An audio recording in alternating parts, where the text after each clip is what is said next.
তুমি জানো আজ আমি কতটা অধীর আগ্রহ নিয়ে তোমার জন্য বসেছিলাম। দেখো আমি তোমার জন্য কি সুন্দর করে বসে গেছি। গোলাম, তুমি আমাকে না বলে কোথায় চলে গিয়েছিলে? ফাতেমা, এই মেয়ে কে? কি বলছিস তোমরা? আমাকে আমাকে চিনতে পেরেছো? বলো তো, আমি তোমাকে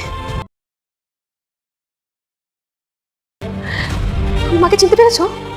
আচ্ছা বাবা, আমি আমার মাকে চিনতে পারবো না? ফাতেমা, তুমি আমার স্ত্রী ফাতেমা। আচ্ছা, এই যে লোকটা দাঁড়িয়ে আছে, উনি কি চিনতে পারছো? শাফিজ, আমার মেয়ে কোথায়? ওকে আনতে এত সময় লাগছে কেন? স্যার, প্রিয়া মামুনকে কোথাও খুঁজে পাচ্ছি না। হ্যালো বন্ধুরা, কেমন আছেন সবাই? আশা করি সবাই ভালো আছেন। আপনাদের প্রিয় নাটক দুনিয়া টাকার গোলামের ১৬ নম্বর পর্বের রেশ কাটতে না কাটতেই দর্শকদের মনে এখন একটাই প্রশ্ন, ১৭ নম্বর পর্ব কবে আসবে? গোলাম কি সত্যিই মারা গেছে, নাকি নতুন কোনো চমক অপেক্ষা করছে?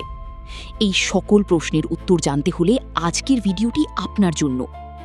আপনারা যারা দুনিয়া টাকার গোলাম নাটকের ১ থেকে ১৬ নম্বর পর্ব পর্যন্ত প্রতিটি মুহূর্ত উপভোগ করেছেন, তারা কমেন্ট করে জানান আপনাদের প্রিয় চরিত্র কোনটি এবং ১৭ নম্বর পর্বে আপনারা কি দেখতে চান।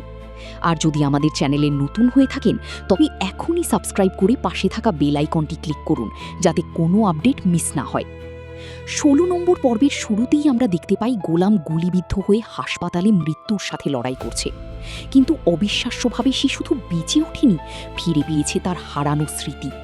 সে এখন আর সাধারণ গোলাম নয়, সে হলো ভয়ঙ্কর শেহজাদ চৌধুরী। আর এই শেহজাদ চৌধুরী জানতে পেরেছে তার আদরের মেয়ে ফ্রিয়াকে এক রহস্যময়ী মহিলা অপহরণ করেছে। মেয়ের অপহরণের খবর শুনেই শেহজাদ চৌধুরীর ভিতরের ক্রোধ যেন আগ্নেয়গিরির মতো ফেটে পড়ে। হাসপাতালের বেড থেকে উঠে সে হাতে তুলে নেয় একটি বন্দুক। তার বিশ্বস্ত দলবলকে সাথে নিয়ে সে বেরিয়ে পড়েছে এক ভয়ঙ্কর মিশনে, তার মেয়ে ফ্রিয়াকে উদ্ধার করার জন্য। এই অভিযানে কি ঘটবে? কি রহস্যময়ী মহিলা? রিশাদের ষড়যন্ত্রের পরিণতি বা কি হবে? এখন প্রশ্ন হলো, শেহজাদ চৌধুরী কি তার মেয়েকে অক্ষত অবস্থায় ফিরিয়ে আনতে পারবে? লোকার নম্বর ৯২-এর রহস্যই বা কি? ১৭ নম্বর পর্বে কি রিশাদের আসল চেহারা সবার সামনে প্রকাশ পাবে? এই সকল প্রশ্নের উত্তর জানতে হলে আমাদের সাথেই থাকুন। পরবর্তী পর্বের আপডেট সবার আগে পেতে আমাদের সাথেই থাকুন।